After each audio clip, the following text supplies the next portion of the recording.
Live from the WTXL studios, this is ABC 27's News at Noon. Attorneys for the last 4 defendants charged in the hazing death of Florida A&M University drum major Robert Champion returned to court today. Good afternoon, I'm Christina Griffiths, in today for Kelly Bartoli.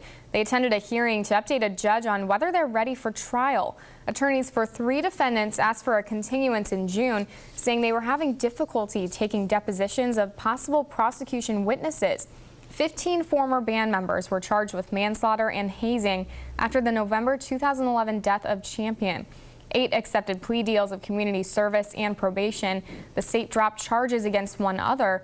Another has pleaded but has not yet been sentenced. And in March, Jesse Baskin pleaded no contest to manslaughter and was sentenced to a year in jail.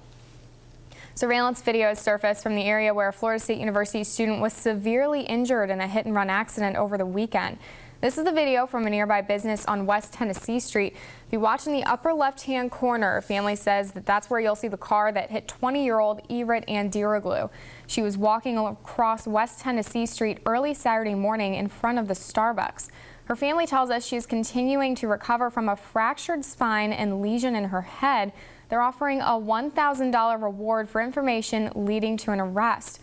And police are asking everyone to be on the lookout. If you saw what happened or know anything about the incident, call TPD at 850-891-4200. We're now learning the Leon County Sheriff's deputy attacked by a man with a gun over the weekend is the daughter of State Attorney Willie Meggs. Deputy Neely Meggs Knight was responding to a disturbance call over the weekend here on the 1400 block of Katie Lois Road. This is where she encountered 27-year-old Shane Maxwell with a gun. Deputies say Maxwell began beating Deputy Knight in the face and head, and she called for backup. When Deputy Kevin Tim got there, Maxwell tried to run Deputy Tim over with his car. Deputy Tim fired 1 shot at Maxwell but missed. Maxwell was arrested several hours later after a manhunt through the Apalachicola National Forest. He's facing a series of charges. As for Deputy Meggs Knight, she was hit multiple times in the face and head and suffered broken facial bones. She has since been released from the hospital. Per department policy, Deputy Tim has been placed on administrative leave as the investigation continues. And funeral services are still pending for 2 corrections officers, a brother and sister, murdered outside of their Morven, Georgia home last week.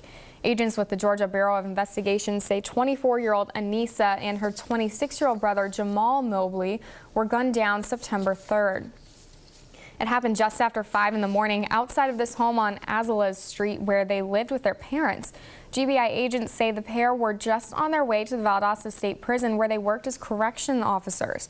While funeral services are still being planned, the GBI is asking for your help to make an arrest. So far, no details about a possible suspect have been released. Anyone with information in this case is urged to call the GBI's Thomasville field office. An FSU student has been arrested on narcotics charges because officers say he was bringing drugs to Tallahassee. Louisiana State troopers pulled over 22-year-old Edward Seepy yesterday in Bossier Parish. Seepy refused to allow troopers to search the vehicle and a canine was deployed. He sniffed out illegal narcotics in the car. Troopers found 10 pounds of marijuana and assorted candies and snack bars that were infused with marijuana. They also found more than $1,000. The street value of the drugs is estimated to be $70,000. CP was booked into the Bossier Parish Jail for possession with intent to distribute and simple possession of Schedule I narcotics. And happening now, interviews are continuing today in the search for a new president at Florida State University. 6 people were interviewed Monday. Among those interviewing today are interim president Dr. Garnett Stokes and Republican State Senator John Thrasher. His nomination, however, has clouded much of the process, sparking protests among students and faculty members. Each interview is scheduled for about 70 minutes and all are open to the public. The Presidential Search Committee will present their 3 finalists to the University Board of Trustees by the 22nd. We'll have more on today's interviews coming up tonight on the news at 5. A case of the West Nile virus has been confirmed here in Leon County. We brought you this story last week after Bob Lotane's wife, Alyssa, did an interview with a Tallahassee Democrat. In that interview, Alyssa confirmed that her husband had contracted the virus, probably while working in their yard last month. Lotane is the board chairman of the Capital Area chapter of the Red Cross. Friends and family are showing their support by signing up for the 7th annual Robin Lotane Hurricane Run to benefit the American Red Cross on October 26th.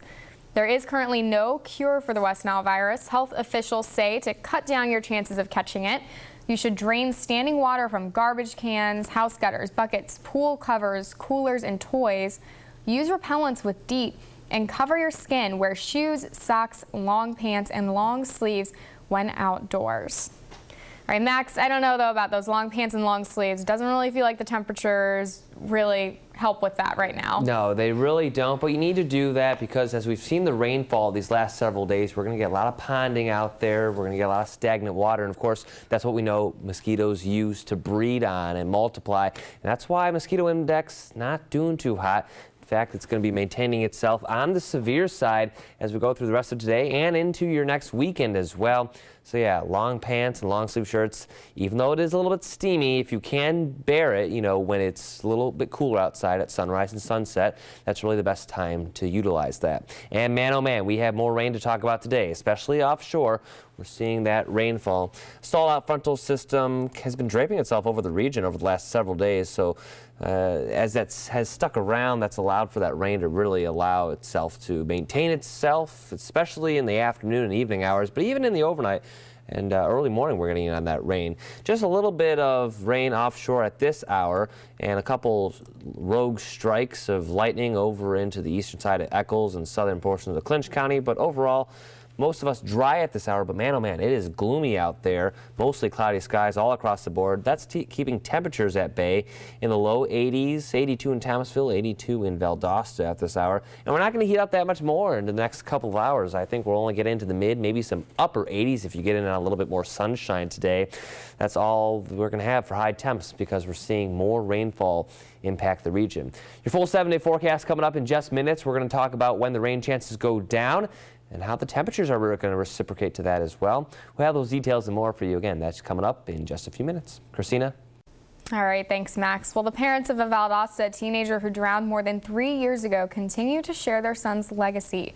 This weekend, they're having a fundraiser to honor him.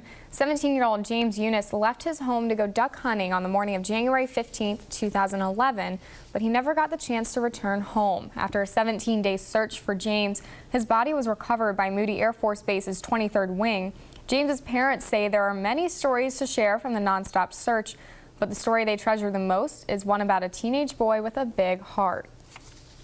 Our message is a simple message of loving God, and as an extension of that, loving others. And that was, for James, that was anybody he encountered. We are carrying forward this message that James left for us to finish. This weekend's swim is named after a poem that James wrote called "The Clock is Ticking." The goal is to have at least 50 people participate. The Eunices say all ages are invited to participate in the swim. The money raised goes to the James Eunice Charity Fund. You can find all those details posted to our website, WTXL.tv.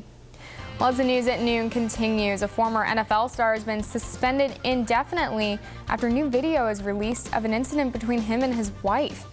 And the crash report concerning Malaysia Flight 17 has been released, what it says about the downed flight.